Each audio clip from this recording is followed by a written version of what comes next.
Selamat malam semua. Malam. Oke, yang belum kenal, perkenalkan nama saya Casman ya. Eh, saya lihat ini luar biasa ya. Kayaknya ada yang masih di jalan gitu, tapi masih mengikuti. Soal-soalnya mungkin kalau yang retaker mungkin akan, oh udah pernah gitu. Nah untuk yang first taker, semoga soalnya dapat membantu. Kita diskusi saja. Jadi nanti ada satu soal. Saya pegang stopwatch, nanti dikasih kesempatan 1 menit untuk mengerjakan soalnya, menjawab soal. Nanti rekan-rekan langsung saja chat di kolom chat. Ya. Kemudian setelah 1 menit selesai, silahkan bagi yang mau mendiskusikan kenapa jawabannya misal A atau E dan sebagainya. Nanti baru kita diskusikan bareng-bareng. Bisa dipahami? Suara saya kedengeran nggak? Kedengeran, Pak. Kedengeran, Pak. Oke, siap. Saya coba share screen.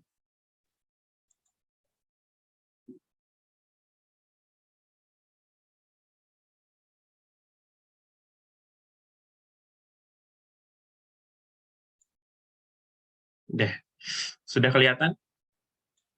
Sudah, Pak. Sudah, Pak. Oke. Baik, kita mulai soal pertama ya.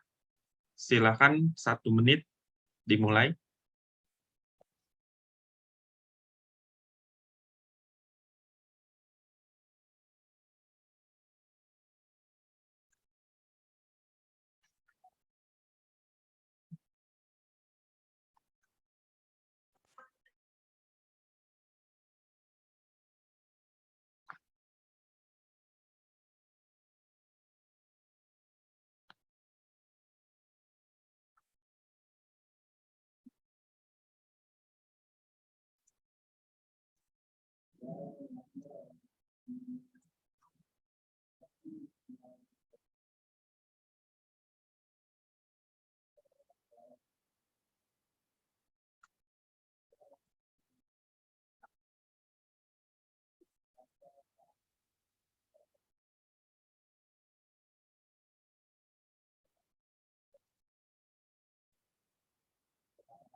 Baik, waktunya sudah 1 menit. Silakan ditulis jawabannya di kolom chat.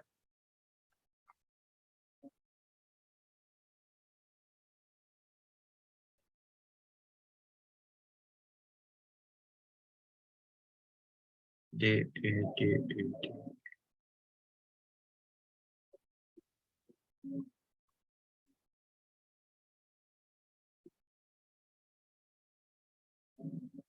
Baik, silakan ada yang mau memberikan pendapatnya. Kenapa jawabannya D atau E? Ada 2 kubu ini.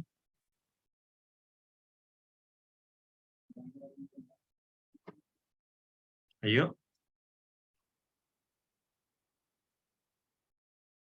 Kalau tidak ada, saya tunjuk ya.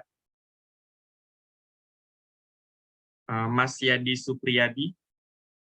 Ada? Kenapa jawabannya D?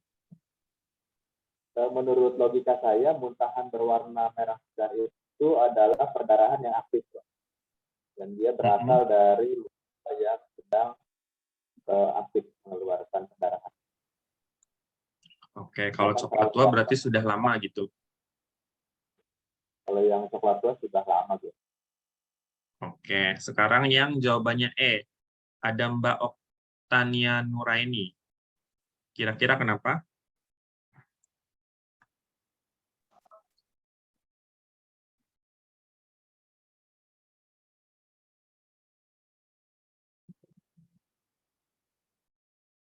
Ada?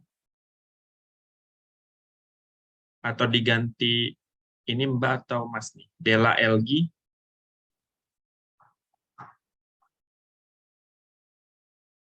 Ada? Mbak Putriana? Ayo. Mbak Syifa? Saya absen satu-satu. Ada yang memberikan pendapat?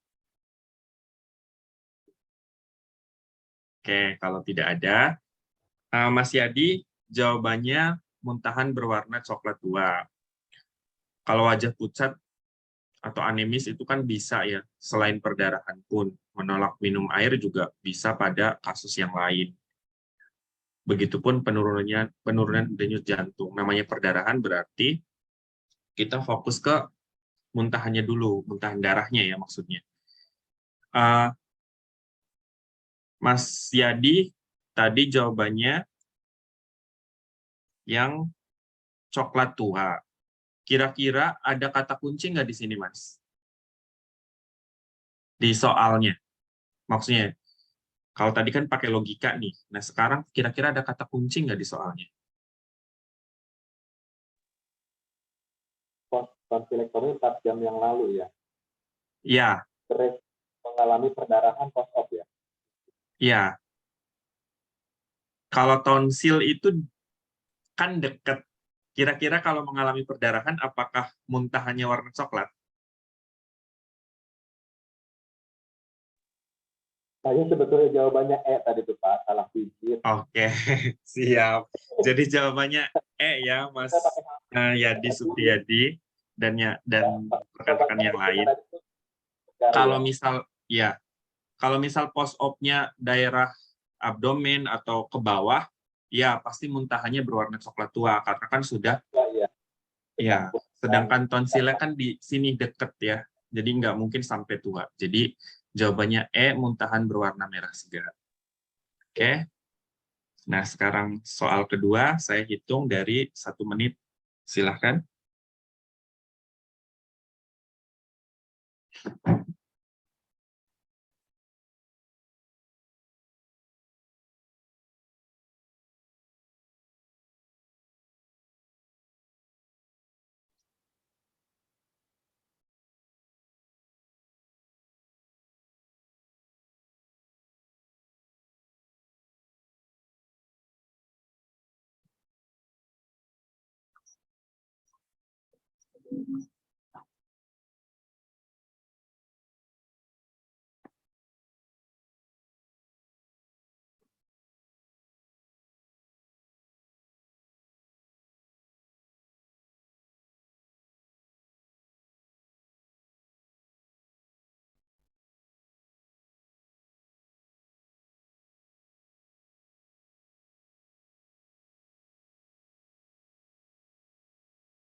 Oke, waktunya sudah 1 menit.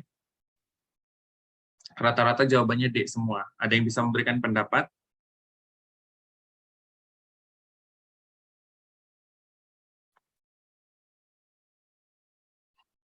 Panitia, Uus terus mana? Ada Mbak Uus atau Mas nih?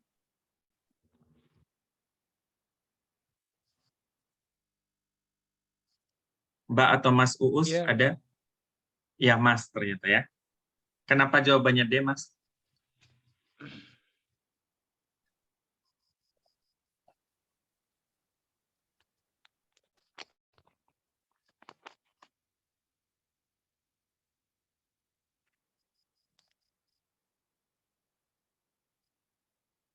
Ya, saya pilih opsi gangguan perfusi jaringan serebral itu karena kata kuncinya ini si pasiennya ini mengalami penurunan kesadaran. Jikalau adanya gangguan perfusi jaringan berarti adanya gangguan penurunan perfusi oksigen ke otak. Kata kuncinya gangguan penurunan kesadaran, Pak. Jadi saya pilih opsinya D. Oke, jawabannya sudah tepat ya. Kan masalah keperawatan utama. Di sini sudah ada kesadaran menurun, pasiennya juga hidrosefalus otomatis tekanan TIK-nya naik. Ya. Kalau defisit nutrisi, intoleransi, gangguan mobilitas fisik, sama gangguan pertumbuhan dan perkembangan memang ada di kasus ini. Tapi kan yang ditanyakan adalah masalah keperawatan utama.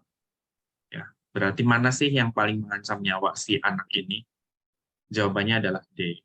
Sudah tepat, terima kasih Mas Uus. Lanjut ke nomor 3. Silakan 1 menit.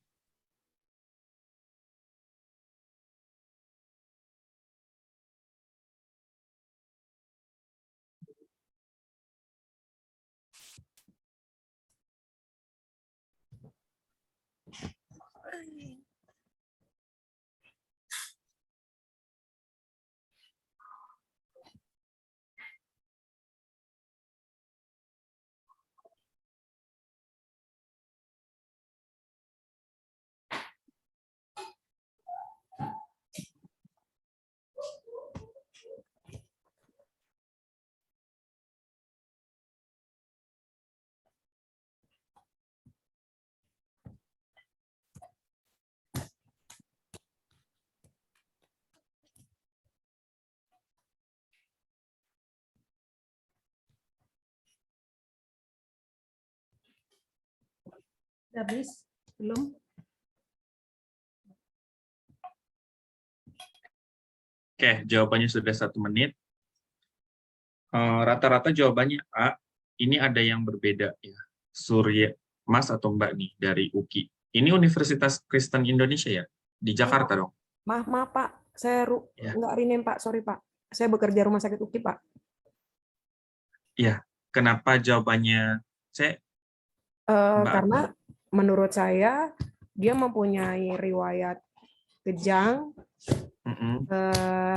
terus dia sudah 3 hari, dan di sini anak tampak lemah gitu. Mm-mm. Jadi resiko infeksi di dalam otaknya Pak. Oke. Kan pertanyaannya masalah keperawatan utama.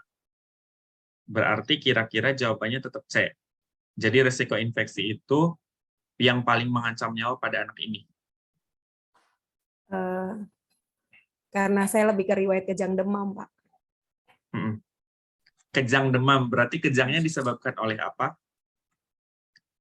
Oleh hipertermi, oleh suhunya tinggi Pak. Ya, berarti kira-kira jawabannya apa? Berarti hipertermi ya Pak. Ya, karena yang resiko infeksi tidak menjadi prioritas karena kan riwayatnya kejang demam. Berarti kan kalau sudah didiagnosis kejang demam, kejangnya disebabkan oleh demamnya. Sedangkan pada kasus ini, kata clue-nya suhunya masih tinggi, 39 derajat Celcius. Dia masih hipertermi. Ya, jadi yang kita tangani terlebih dahulu tentu hiperterminya. Walaupun pada kenyataannya di rumah sakit memang semuanya kan dikerjakan bareng. Ya. Jadi jawaban yang tepat adalah A. Oke, silahkan nomor 4. Kalau nanti ada pertanyaan di soal, langsung saja ya. Tidak usah nunggu di akhir. Silahkan nomor 4, 1 menit.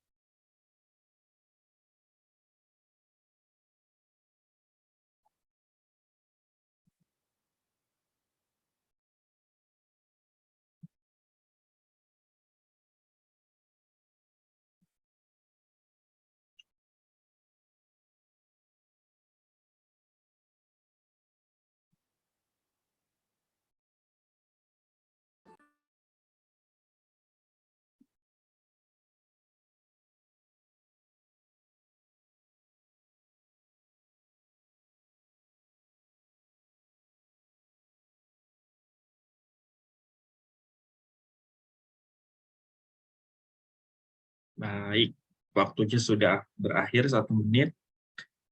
Ini kompeten ini admin kan ya? Oke, jawabannya B semua. Ada Mbak Gloria.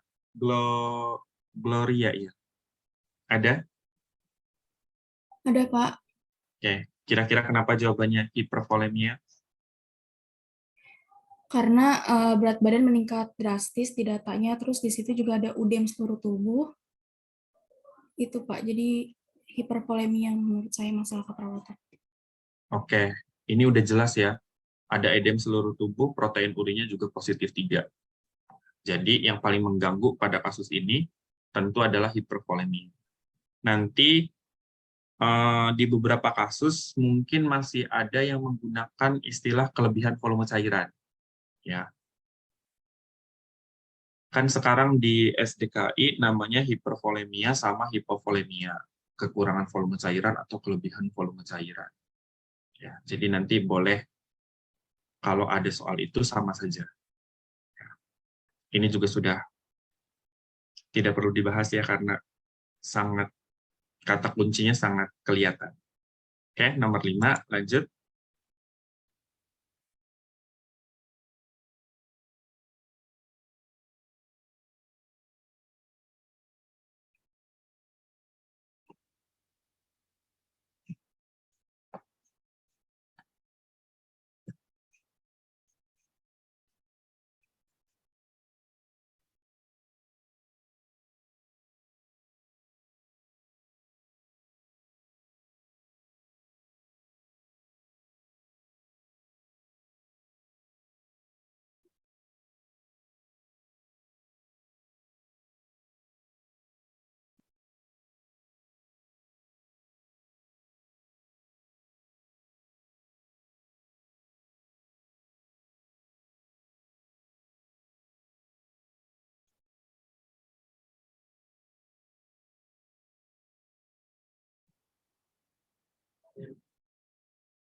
Oke, waktunya sudah 1 menit. Saya D. Ini Uus A, D, D. Oke, rata-rata D. Ada ini Mas atau Mbak nih? Nanda, Mbak Nanda kayaknya. Kenapa jawabannya D?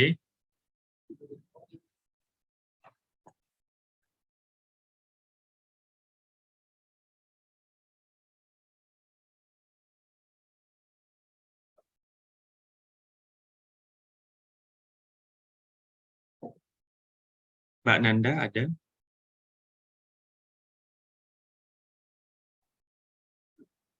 Mas Mukti? Ya, Pak. Silakan Mas. Ya, Dek, Pak. Karena bayinya kan ini, Pak, umurnya 1 hari dan dia dirawat di NICU. Selain itu usia gestasinya juga 32 minggu, kurang ya, Pak ya. Biasanya kan sekitar 40 minggu. Terus lagi pula refleks hisap dan menelannya juga lemah, Pak. Udah sih. Oke. Jawabannya tepat ya. Refleks hisap dan menelannya masih lemah. Usia gestasinya juga masih 32 minggu. Ya, jadi kata kunci ini indikasi untuk pemasangan OGT pada neonatus. Oke, sudah bagus. Lanjut.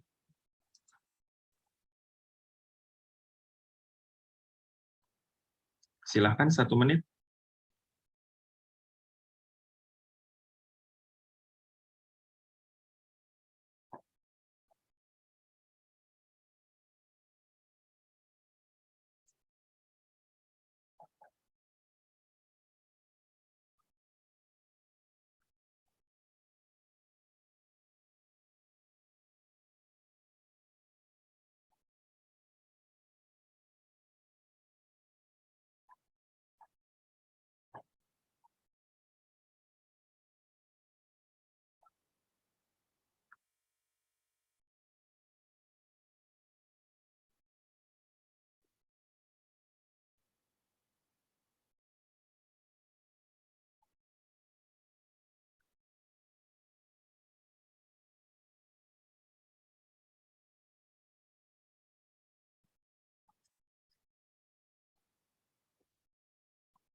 Oke, waktunya sudah 1 menit.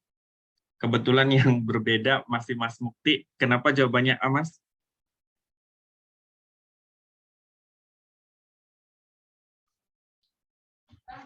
Ini Pak, kan saya sih lihatnya dari yang ini, yang kalimat terakhir dari pertanyaannya. Perawat telah menyiapkan alat cuci tangan, menjelaskan prosedur kerja dan membuka kantong stoma. Dari hasil membuka itu baru dikaji tuh Pak. Baru dikaji, diobservasi stomanya gimana, kulit dan kulit sekitarnya, sekitar stoma. Setelah itu baru ke C, membersihkan kulit sekitar stoma. Jadi menurut Mas Mukti, kita observasi dulu, baru kita bersihkan. Bukan dibersihkan dulu, baru kita observasi. Menurut saya sih, pas kita buka, diobservasi dulu, Pak. Habis kita buka, observasi, baru dibersihkan. Oke, berarti kita mengobservasi bukan luka stomanya dong. Karena kan masih ada kotoran dan lain-lain. Kalau kotoran kan kalau pasang stoma biasanya kan di itunya Pak, udah masuk ke kantong itunya kan. Kalau masalah kulitnya dia kan tertutup itunya doderum ekstratimnya. Oke. Kalau yang jawabannya C?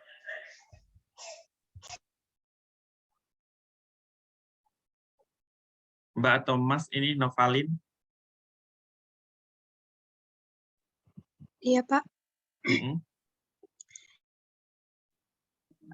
Setelah kita membuka kantong stomanya itu, selanjutnya kita membersihkan dulu. Setelah membersihkan, baru mengobservasi. Oke. Kalau menurut SPO, kita harus membersihkan dulu ya, baru mengobservasi. Biar apa yang kita observasi itu akurat. Memang feses ataupun kotoran pasti masuk ke kantong stoma, tapi biasanya masih ada yang melebar di sekitaran lubangnya. Jadi harus kita bersihkan dulu, baru kita bisa tepat mengobservasinya. Gitu ya. Jadi jawaban yang tepat di kasus ini adalah membersihkan kulit sekitar stoma. Baik, kita lanjut ke nomor 7. Silahkan 1 menit.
Oke, jawabannya cukup beragam ya, waktunya sudah habis.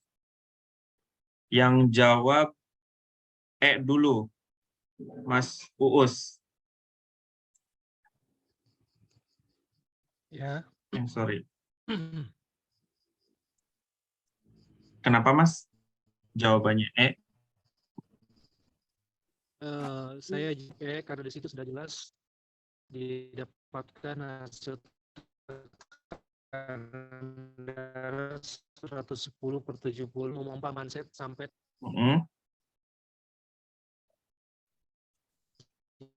sebenarnya ada miss pertanyaan, harusnya sih di situ ditambahkan kembali setelah mendapatkan hasil 110/70 apakah yang akan dilakukan setelahnya. Iya. Jadi saya jawabnya memompa manset sampai tekanan yang telah ditentukan dari hasil 110/70 itu, Pak. Oke. Ada yang jawabannya B. Surya Lestari.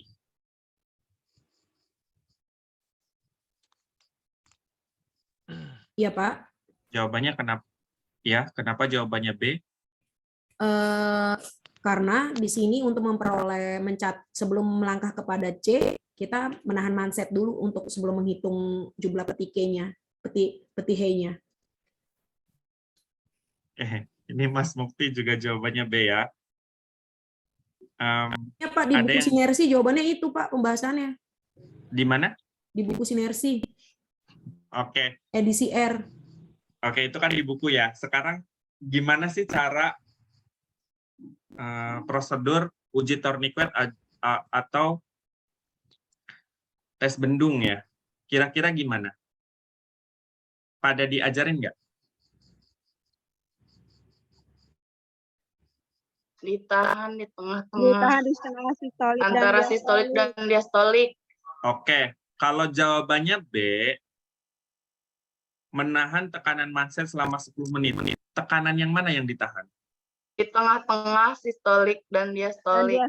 Oke, berarti setelah diperoleh sistolik dan diastolik, langkah selanjutnya adalah Ditahan selama Menahan 10 menit. selama 10 menit, baru penghitungan, Ditahan. Pak. Baru nanti ketahuan. Penghitungan.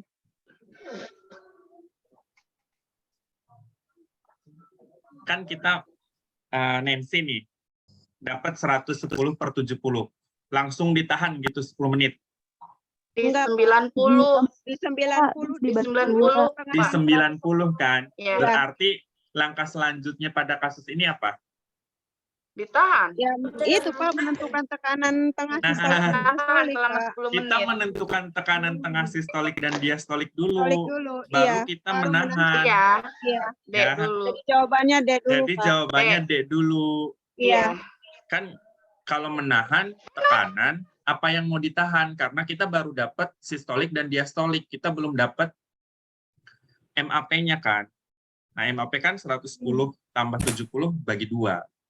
Ya. Jadi jawaban yang tepat pada kasus ini adalah D. Kita nentuin dulu kita mau nahan di tekanan berapa. Gitu ya. Kalau tadi di tryout muncul jawabannya B, saya pikir keliru ya kalau misal jawabannya B. Karena kita harus menentukan dulu nilai tengahnya. Oke. Lanjut, silakan nomor 8.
Oke, sudah 1 menit, jawabannya D semua. Ada yang bisa memberikan pendapat?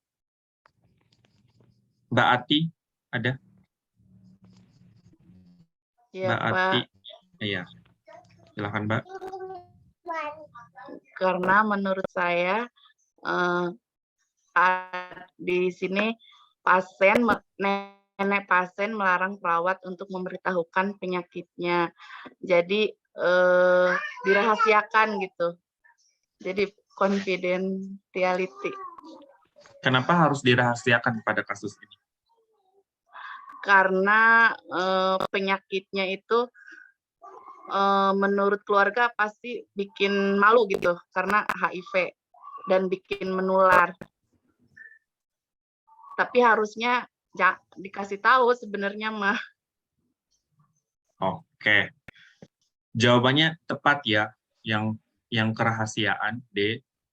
Kenapa harus dirahasiakan? Sebenarnya bukan karena tentang penyakitnya yang malu, tapi kita konsep ke etik dan hukum. Anaknya kan masih 9 tahun. Jadi otomatis haknya masih ada di penanggung jawab pasien. Ya. Baik itu orang tua ataupun keluarga. Jadi harus dirahasiakan. Walaupun pasiennya berhak tahu, kecuali mungkin pasiennya 18 tahun, 19 tahun, itu sudah secara hukum legal. Ya, kalau pasien meminta, kita berhak memberitahu karena mereka sudah dianggap legal secara hukum. Tapi kalau under 17, ya mau tidak mau kita harus atas persetujuan si penanggung jawab pasien. Jawabannya tepat. Lanjut ke nomor 9, silakan 1 menit.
Baik, waktu sudah habis 1 menit. Ada 2 kubu ini, D dan E. Siapa yang bersedia menjelaskan kenapa jawabannya E dan kenapa D? Mbak Audrey? Ya Pak, Ya. Kenapa jawabannya E? kalau menurut saya jadi itu tetap harus dijelaskan dulu kenapa anaknya harus masih menjalankan perawatan, tapi kalau misalnya keluarga masih menolak, baru menandatangani surat pernyataan pulang paksa. Gitu Pak. Oke. Jawaban dan penjelasannya sudah sangat tepat ya. Jadi walaupun ya kasusnya sama ya di lapangan. Walaupun sudah menolak, pengen pulang, hal yang perlu kita lakukan adalah mengedukasi kembali, ya, menjelaskan kembali. Setelah 2 kali penjelasan dan keluarga tetap memaksa bahwa sudah selesai saja, baru disodorkan atas permintaan sendiri ya. Sekarang kayaknya jarang pernyataan pulang paksa ya, tapi kalimatnya atas permintaan sendiri ya. Jadi tepat jawabannya E. Walaupun keluarga sudah menolak, kita jelaskan kembali dulu. Oke. Nomor 10 silahkan. 1 menit.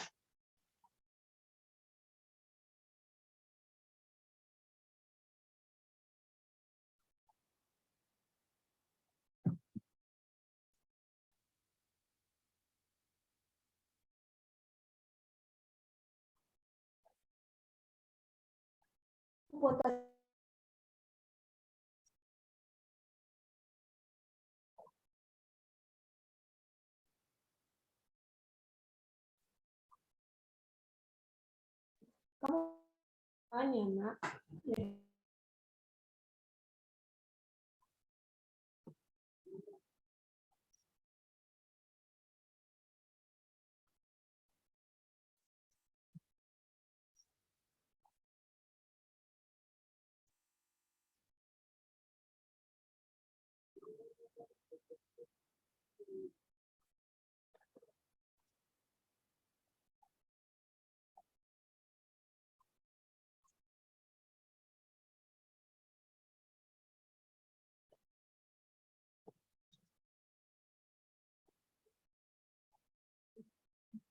Oke, waktunya sudah habis 1 menit.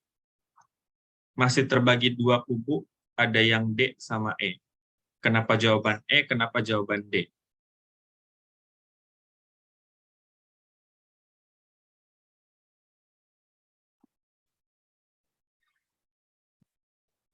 Mbak Cindy, kenapa jawabannya E?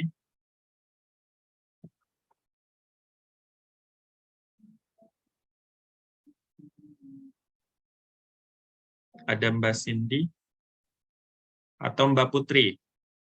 Putri Fauzia. Ya Pak, karena kalau menurut saya Pak, walaupun hasil labnya kan di situ dia ada masalah ya Pak, ditandai dengan protein urinnya sama nilai albumina. Tapi untuk kondisi pasien itu sendiri kan mengalami piping edema, ada asitesnya juga. Jadi tetap dipantau keseimbangan cairannya juga gitu Pak. Oke, jadi pada kasus ini kira-kira masalah utamanya apa?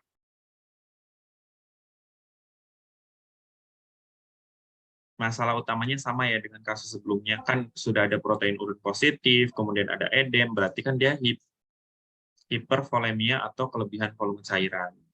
Ya. Jadi apa intervensi utama? Kalau intervensi utama, upayakan yang terapeutik dulu. Jadi tindakan atau sesuatu yang bisa kita kerjakan secara mandiri. Ya, sebelum ke kolaborasi dan yang lainnya.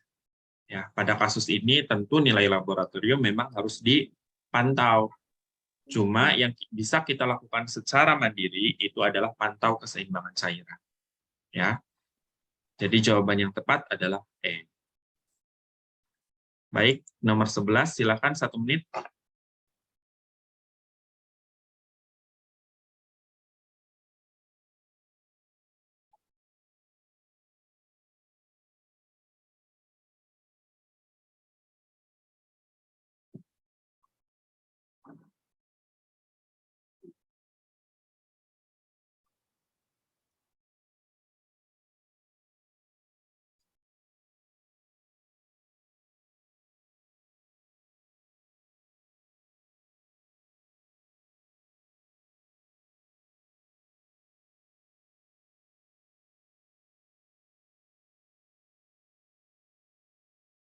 Oke,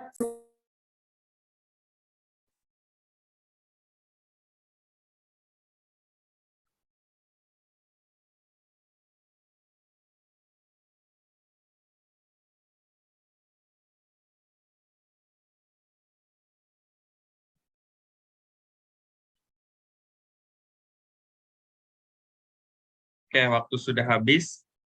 Ada Mbak Oktania. Kenapa jawabannya A? Iya, Pak. Jadi menurut saya karena tampak nanah keluar dari telinga, lalu implementasi utamanya menurut saya mengeringkan telinga dengan bahan penyerap, Pak. Oke. Jawabannya tepat ya, yang A, mengeringkan telinga dengan bahan penyerap. Nah, untuk kasus-kasus MTBS, apalagi sekarang kan ada MTBS terbaru ya, yang 2022. Nanti dibaca-baca, kasih clue-clue gitu ya. Maksudnya misal penyakit ini clue-nya apa? Ya, misal pneumonia, nanti tanda dan gejala yang paling khas apa? Kemudian dikasih penanganannya apa? Walaupun sebenarnya memang masih bisa dirasionalkan. Ya, wong udah ke poli, tampak nanahnya keluar, ya otomatis kita bersihin dulu kan nanahnya. Ya, jadi kasih bahan penyerap dulu. Oke. Lanjut ke nomor 12, silahkan, 1 menit.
Oke, waktu habis 1 menit.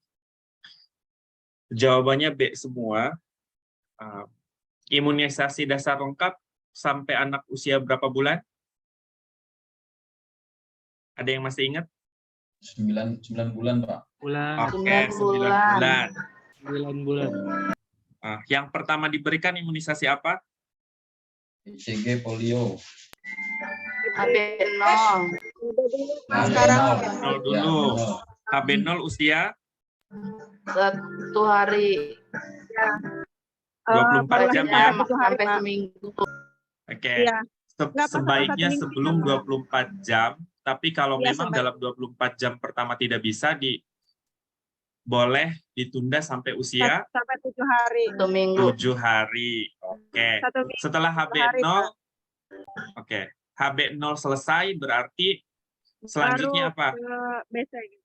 BCG Umur polio. 1 Oke. bulan BCG, Pak. BCG dan polio umur? B1. Umur 1 bulan. Oke. Kemudian setelah 1 bulan, selanjutnya?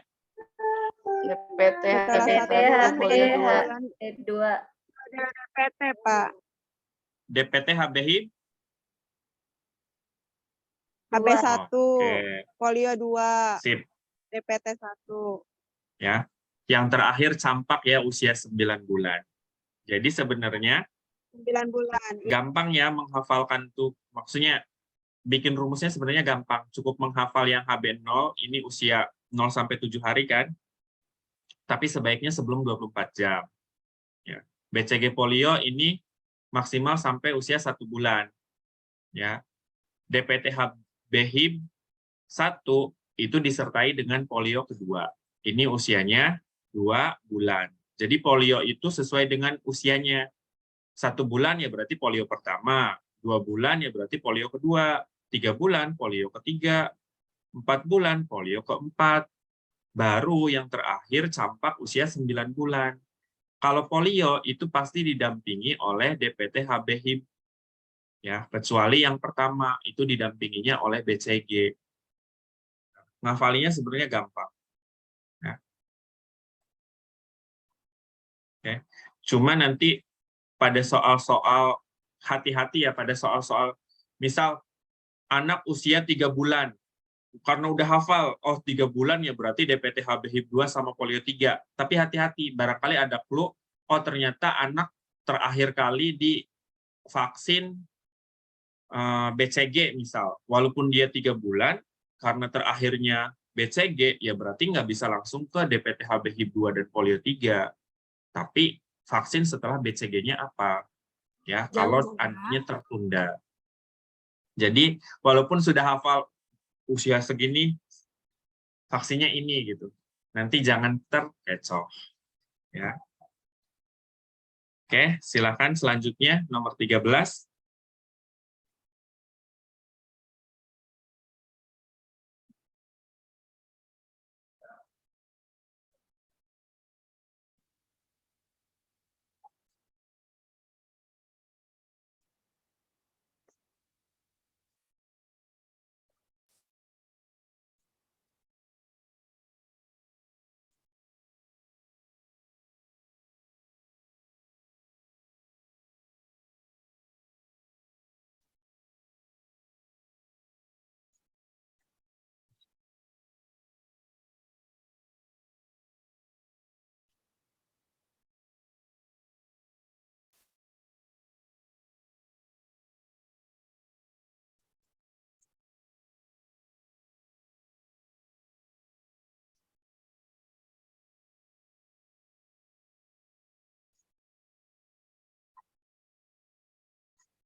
Oke, sudah 1 menit, jawabannya A semua.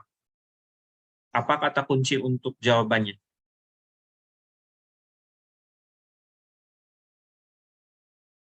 Mbak Larasati mungkin?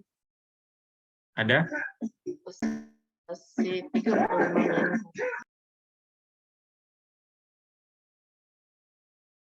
PBLR. Yang E.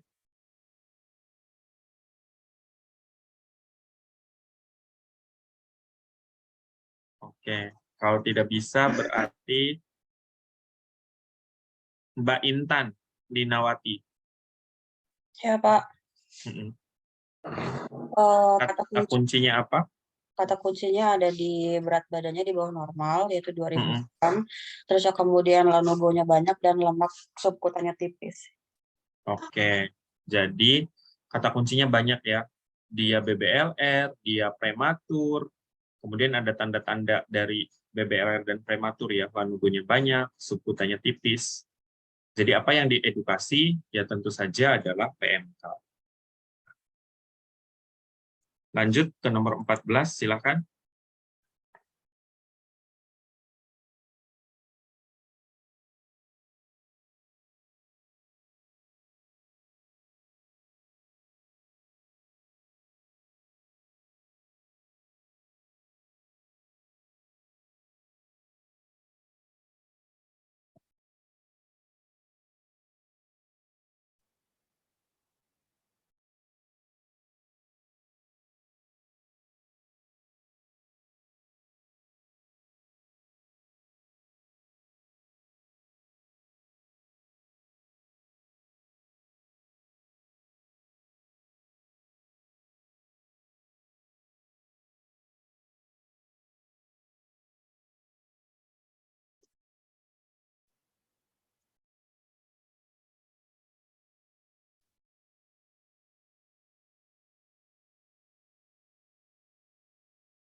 Oke, jawabannya adalah B.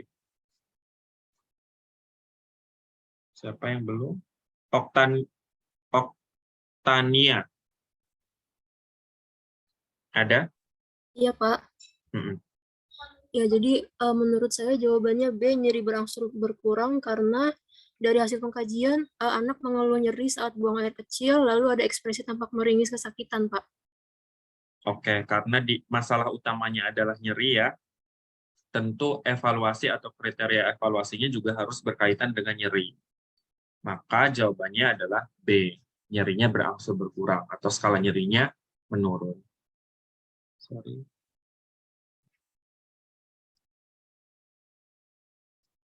Tadi nomor berapa? Nomor 14 ya? Silakan nomor 15. 1 menit dimulai.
Oke, waktunya sudah habis.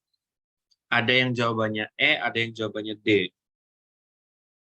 Mas Mukti, kenapa jawabannya E?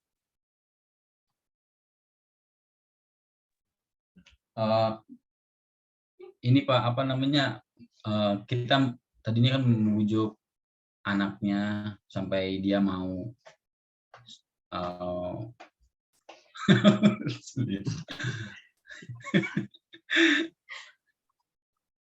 ya lebih ke pendekatan sih Pak, ke anaknya, kembali ke anaknya gitu. Di situ baru biasanya kan kalau anak-anak kan jadi menurut Mas bermain Mukti harus sampai anaknya mau ya? Iya Pak. Oke, kalau yang jawabannya D, ada Lia Yulianingsi. Iya Pak. Ya. Iya Pak. Kenapa jawabannya saya D melibatkan masih di pemberian jalan kemoterapi ya? karena Semangat sekali ini. bukan Pak. Ini Pak lagi di rumah sakit, lagi piket Pak. Oh, semangat Mbak. Ini lagi di luar. Lagi di luar Pak, kalau di dalam nanti keganggu pasien. Oke, siap. Kalau menurut saya melibatkan keluarga karena kan si pasien itu, si anak itu kan merasa takut untuk di kemo, merasa gemetar, merasa tidak mau didekati perawat, makanya kita harus melibatkan keluarga karena kan untuk kalau menunggu maunya si pasien itu kalau anak kecil tidak akan pernah mau. Minta tolong Ma. Kita harus melibatkan keluarga dalam hal ini gitu Pak. Oke, terima kasih. Jawaban yang tepat untuk kasus ini D ya, seperti yang tadi dijelaskan Mbak Lia. Kenapa kita tidak menunggu sampai anak mau?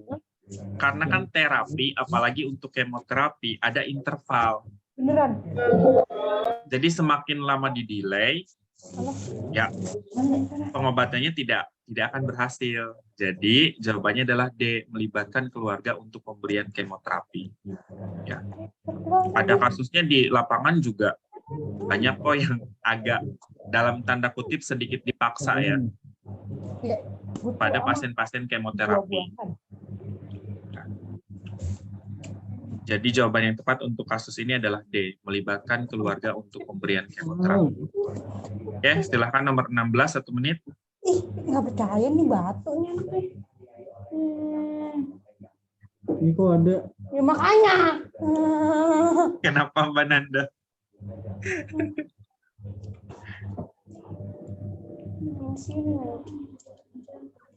Ya anjing. Mana ada.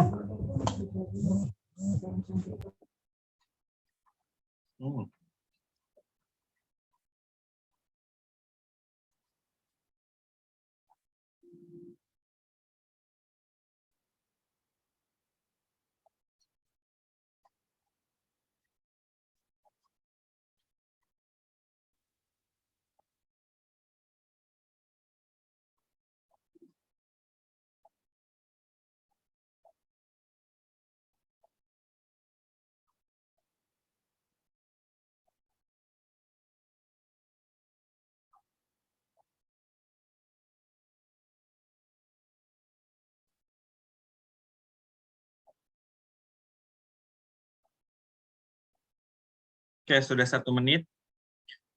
Kita nggak usah berandai-andai, kita langsung aja hitung bareng-bareng ya. APGAR itu kan singkatan sebenarnya, ya. Iya. Untuk A itu, A pertama apa? Appearance. Warna Appearance. kulit, Pak. Warna kulit. Kulit, Di Pak. sini warna kulitnya apa? Hanya bagian ekstremitasnya aja, badan merahnya ekstremitas. Ekstremitas kemerahan, Yakin Pak. hanya ekstremitasnya saja? Warna kulit seluruh tubuh dan ekstremitas kemerahan. Seluruh tubuh. Ya, berarti iya, Pak. nilainya? 2, Pak. 2. 2, Pak. Oke, kemudian P. P untuk? Itu denyut jantung, Pak. Pulse-nya. Oke, pulse. Denyut nadi ya, atau denyut jantung boleh. Kalau 92 kali per menit, berapa nilainya? 2. Kurang, Pak. Jadi 1, Pak. 1 1. ya. Maaf. 1, Berarti 3. Kemudian G. G itu apa namanya? Rangsangan itu, Pak. Nilai terhadap tonus rangsangan. otot. Tonus otot. Oke, grimace. Di sini berapa? 1. Menyeringai 1, Pak. 2. Oke, menyeringai ya. Menyeringai 1, Pak. 2 dari mana? Nggak ada bersin, nggak ada batuk, 1. Pak. Kalau 1 menyeringai, Pak. Oke, dia menyeringai ya. Iya, Pak. Berarti 1, berarti 4 ya. Kemudian A-nya lagi? Respirasi. Bukan, sebelum R, kan ada A lagi. Kontraksi otot, Pak. Tonus otot. Activity ya, tonus otot. Dia tonus ototnya? 1. 1 ya. Tangan dan kakinya fleksi berarti 5. Sekarang terakhir yang respiration. Respiration-nya nilainya berapa? Menangis lemah. 1. Oke, menangis lemah. Jadi jawabannya adalah 6. B. 6. Ya. Jadi jawabannya adalah B. Ini ya. Jadi APGAR itu cuma singkatan kok. Activity, pulse, grimace, appearance, sama respiration. Boleh dibolak-balik yang appearance sama activity-nya. Kalau dia nggak ada respon sama sekali, ya 0. Kalau dia lemah, ya berarti 1. Kalau dia yang paling bagus, 2. Gampang ya. Cuma 0, 1, 2 dari 5 kategori ini. Oke, silahkan nomor 17.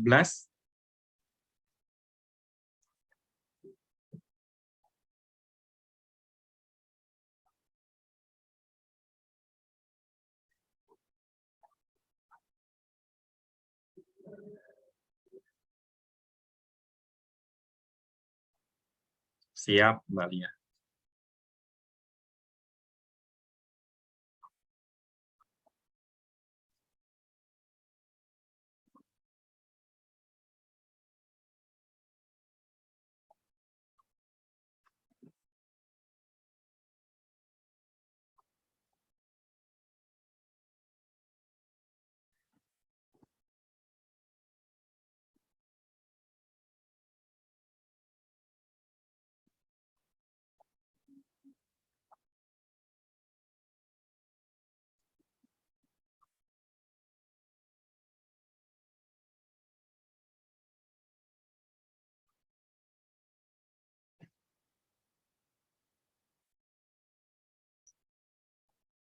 Oke, sudah 1 menit. Silahkan ada yang jawab D, ada yang jawab A. Kira-kira setelah memposisikan kepala ekstensi, kita ngapain dulu kalau mau masang NGT? Bersihkan dulu hidungnya, Pak. Jeli pada selang. Ya, dibersihkan dulu ya. Baru kita beri jeli pada selang ya. Jadi dibersihin dulu, sama kayak tadi observasi ya. Oke. Silakan soal terakhir 1 menit.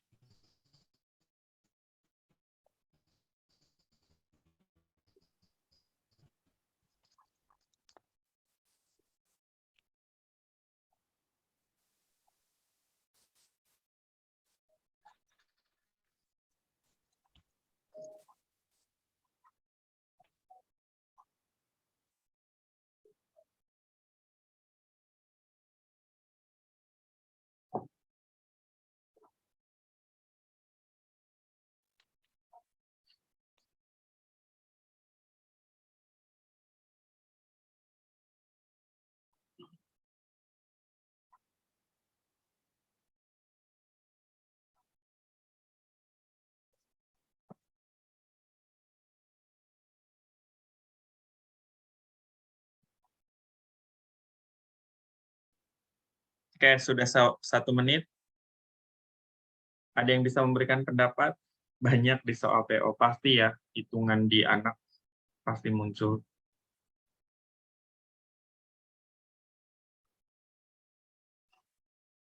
Siapa ini? Intan Linawati, Mbak Intan. Iya, Pak. Mm. Perhitungannya itu kenapa saya jawab 0,5 cc itu karena dosis yang diminta dibagi dosis sediaan dikali pengencernya yaitu 4 cc. Hasilnya 0,5. Oke. Jadi gunakan rumus ya. Dan nggak usah malu-malu pakai kalkulator.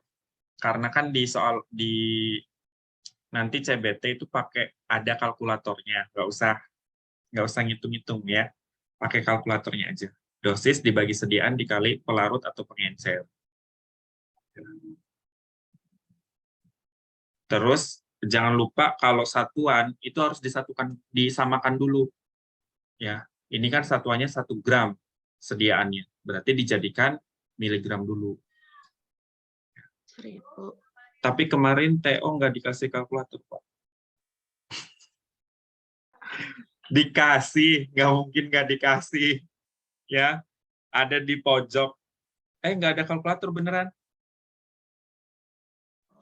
Ada, Pak. Di UI nggak ada, Pak. Tapi kemarin kayaknya nggak ada, Pak, pas di briefing, Pak. Cuma nilai lab normal aja, Pak. Seharusnya ada ya, karena itu kan standar. Pak, kalau saya sih Kalkulator nggak boleh. Kita nggak bawa kan Boleh, biasanya, Pak. kalkulator boleh di komputer. Kita nggak bawa disediakan Kemarin di RC nggak boleh. Kemarin nggak ada di komputer di Nggak boleh, UI. Oh. Ditanya aja, ditanya. Kita juga nanya pas di valet. Ya udah lewat. Setahu saya masih boleh, Bu. Bahkan disediakan di CBT-nya. Kita nggak boleh, Pak. Waktu kemarin di RC saya nggak boleh. Di Serang ada, Pak. Pindah ke valet. Iya, kalau yang tidak memperbolehkan mungkin boleh ditanya ya. Maksudnya kenapa gitu? Karena setahu saya setiap kali ngawas Ukom itu pasti dikasih tahu letak nilai normal sama kalkulatornya di mana. Ya, Pak, betul. Jadi kan ini ada yang katanya nggak ada yang boleh gitu. Nah, yang nggak ada ini karena saya pun selama jadi PL ya nggak pernah melarang gitu. Saya nggak tahu, bahkan baru tahu kalau ada yang melarang ya. Mungkin nanti boleh ditanyakan kenapa nggak boleh gitu. Kalkulator handphone boleh, Pak? Enggak, bukan. Kita bukan bawa kalkulator, enggak. Disediakan di laptopnya. Kan kita bisa ngeklik nilai normal, kita bisa ngeklik kalkulator. Jadi bukan kita bawa. Di Windows-nya. Tersedia di laptopnya. Di komputernya kok di laptop. Ya. Jadi nanti mungkin kalau yang tidak ada, boleh ditanyakan kembali, maksudnya disediakan atau tidak gitu di CBT-nya. Setahu saya biasanya disediakan.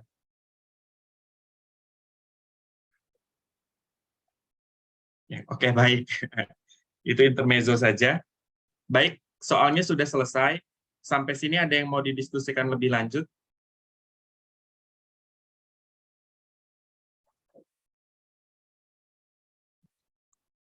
Baik, kalau tidak ada saya kembalikan ke nursery.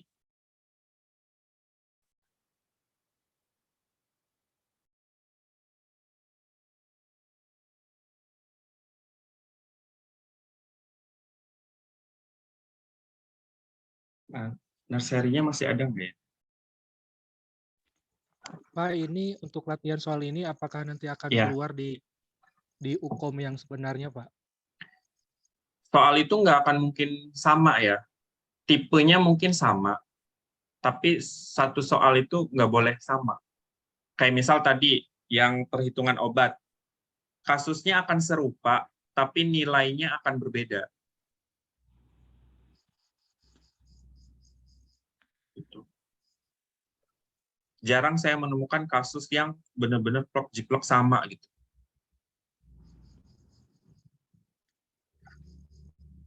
Kalau yang, mohon maaf ya, kalau yang retaker sebenarnya kesulitannya apa saat UKOM? Kalau dari saya pribadi, kan tadi ada Mbak Lia dan lain-lain, itu kan sudah kerja ya. Kalau UKOM, tinggalkan dulu kebiasaan di lapangan. Kita mainnya secara teori dulu. Analisis teori, bukan analisis lapangan yang biasanya gini. Gitu. Ya. Kalau yang sudah bekerja, kalau yang fresh graduate atau yang reguler, kan nggak, maksudnya sedikit pengalaman di lapangannya. Jadi biasanya masih murni. Nah, yang sudah di lapangan, jangan terkontaminasi dulu sama kebiasaan-kebiasaan yang ada di ruangan, misal. Ya. SPO aja tiap rumah sakit berbeda. Ya, tapi kita pakai secara teori dulu. Nah, itu untuk yang ahli jenjang. Ya. Kalau untuk fresh graduate, saya pikir belum terkontaminasi sama kebiasaan dengan teori.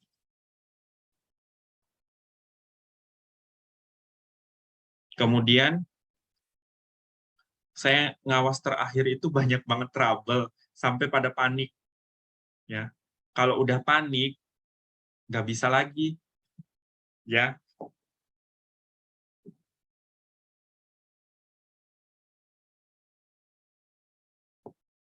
Oke. Ada lagi dari Mbak atau Masnya? Baik, kalau tidak ada, saya akhiri. Iya, silakan. Tidak ada? Baik, kalau tidak ada, saya cukupkan di sini ya. Mohon maaf atas segala kekurangan. Saya sih berharapnya semuanya lulus ya, 100% kompeten. Ya. Karena kan ini namanya kompeten, jadi harusnya kita sama-sama bisa kompeten. Baik, semangat terus ya. Tadi dicontoh Mbak Lia tuh, sambil kerja tetap belajar. Ya, yang muda-muda apalagi. Ya, silahkan Pak Mukti. Mas Mukti. Ya, Pak, misalkan pada kasus Mas Uus dulu atau Mas Mukti dulu nih? Ya, boleh senior dulu yang bertanya nih, Pak. Oh, senior dulu. Nilai IPK S1 berpengaruh ke nilai UKOM, Pak? Sekarang kan sudah exit exam ya. Ya. Ya, Pak. Ya, Pak. Sekarang sudah exit exam, jadi sebenarnya nggak murni dari nilai UKOM. Sama seperti CPNS-an. Jadi harus ada, kita itu memenuhi passing grade aja sebenarnya. Ya. Jadi nggak harus besar banget, enggak. Yang penting passing grade aja lulus. Karena kampus-kampus pasti membantu IPK-nya dinaikin.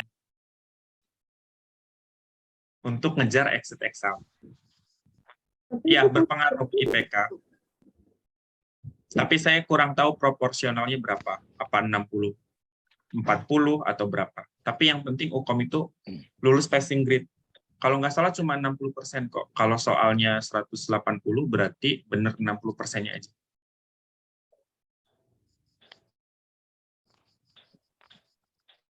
Nggak tahu kalau sudah dinaikkan jadi 70% ya. Tapi Kalau setahu saya saya dulu 60. lulusan Gimana Mas Paus? Iya, dulu waktu IPK S1 saya tahun 2009 itu sangat kecil, Pak. Dulu. Iya, nggak apa-apa. Yang penting UKOM-nya nanti lulus passing grade aja, Pak. Berarti 70% dari 180. Targetnya itu aja.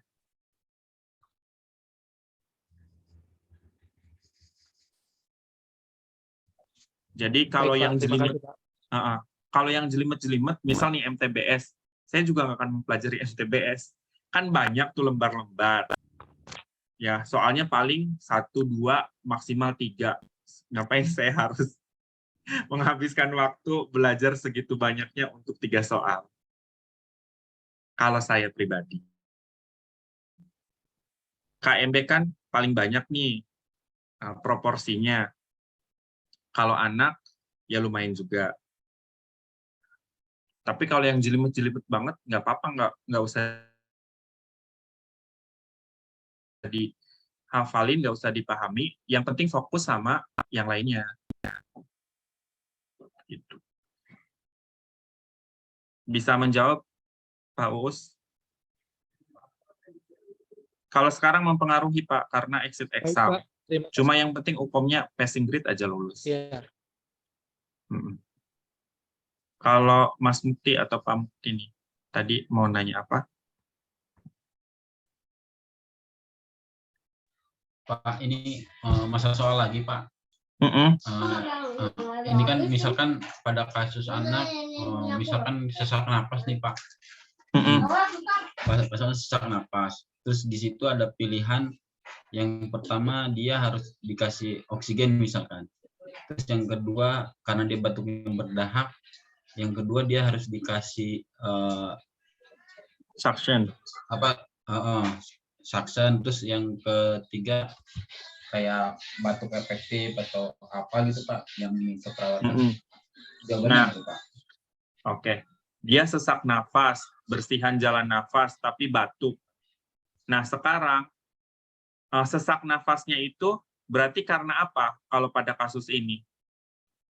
Karena dahaknya, Pak. Karena dahaknya kan, karena bersihan jalan nafasnya tidak lancar.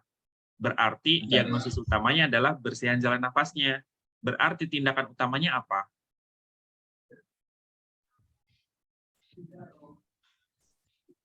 Suction, Yakin suction. Kalau pasiennya sadar, apakah adanya dahak langsung di suction?